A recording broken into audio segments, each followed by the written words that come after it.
ಹೊಗಳಿದ್ರೆ ದೇವರು ವರ ಕೊಟ್ಟ ಅಂತ ಜಾಸ್ತಿ ಭಕ್ತಿ ತೋರಿಸ್ತೀನಿ. ಒಟ್ಟಿನಲ್ಲಿ ನನ್ನ ಗಂಡನೇ ನಂಗೆ ಸರ್ವಸ್ವ. ನನ್ನನ್ನು ಅವರಿಂದ ದೂರ ಮಾಡೋ ನಿಮ್ಮ ಕನಸು ಆಸೆ ಈಡೇರಲ್ಲ.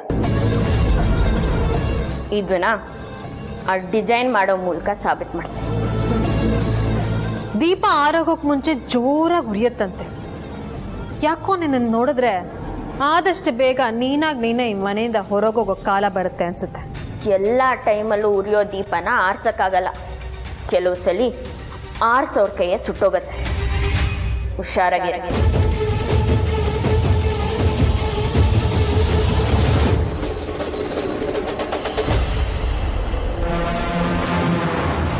ಹಾಗೆ ನೋಡಿದ್ರೆ ದೀಪ ತುಂಬಾನೇ ಶ್ರೇಷ್ಠ. ಯಾಕೆ ಹೇಳಿ? ಅದು ಇನ್ನೊಬ್ರಿಗಾಗಿ ಉರಿಯತ್ತೆ, ಇನ್ನೊಬ್ರು ನೋಡಿ ಉರಿಯಲ್ಲ.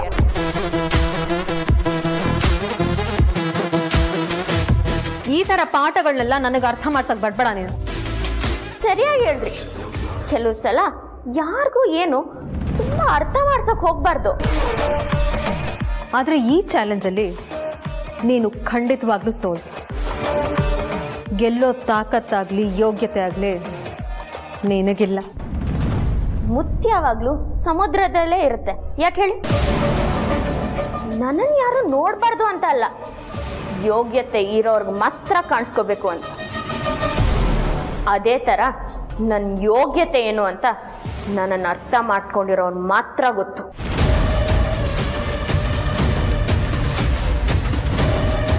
ಈ ರೂಪ ಅನ್ನೋದು ಚಿಪ್ಪಿನ ತರ, ವ್ಯಕ್ತಿತ್ವ ಅನ್ನೋದು ಚಿಪ್ ಒಳಗಡೆ ಇರೋ ಮುತ್ತಿನ ತರ.